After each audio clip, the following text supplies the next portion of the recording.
standing here as the Labour MP for Hampstead and Kilburn. এক সময়ে যে পরিচয়ে যুক্তরাজ্যে দীর্ঘদিন দাপটের সঙ্গে রাজনীতি করেছেন টিউলিপ সিদ্দিক, এবার সেই পরিচয় যেন তার জন্য কাল হয়ে দাঁড়িয়েছে।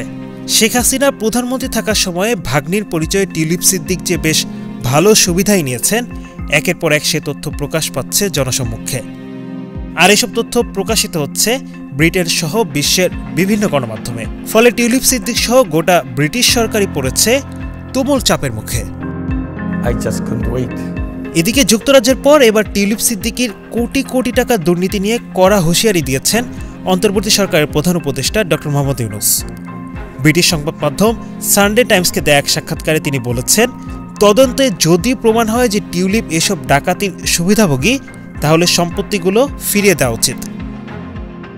ইউনূস মনে করেন, যুক্তরাজ্যে যেসব সম্পত্তির সঙ্গে টিউলিপের যোগসূত্র বেরিয়ে আসছে, দুর্নীতি ও অর্থ আত্মসাৎ তদন্তের অংশ হিসেবে সেগুলোর বিষয়েও অনুসন্ধান করা প্রয়োজন।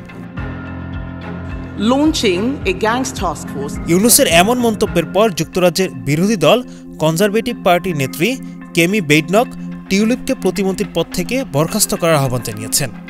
সামাজিক যোগাযোগ মাধ্যমে এক্সে দেয়া পোস্টে কনজারভেটিভ পার্টির নেতা বলেন, কিয়ার স্টারমারের উচিত শিগগিরই টিউলিপকে বরখাস্ত করা।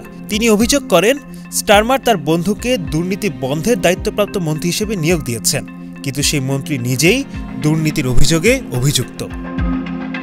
টিউলিপ সিদ্দিক ব্রিটেনের লেবার মন্ত্রিসভার সদস্য। তিনি economic secretary to the treasury and city minister হিসেবে দায়িত্ব পালন করছেন।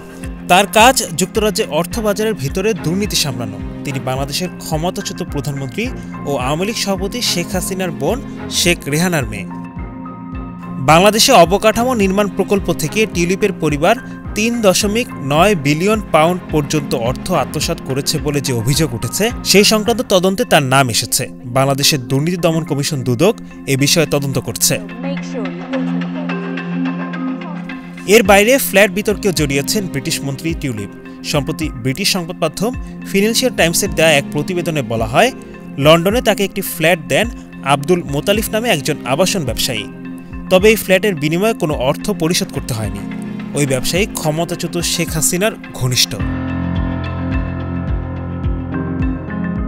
প্রায় ১৬ বছরের শাসনামলে গণহত্যা ও মানবতাবিরোধী অপরাধে ক্ষমতাচ্যুত আওয়ামী লীগ সরকার যে কী পরিমাণ দুর্নীতি করেছে, তা হয়তো সংখ্যায় হিসেব করা বেশ কষ্টসাধ্য।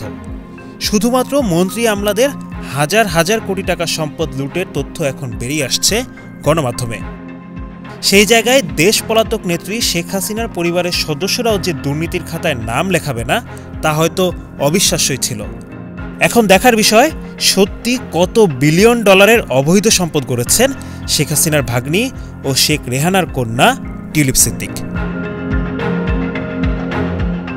Hello Bangla news desk.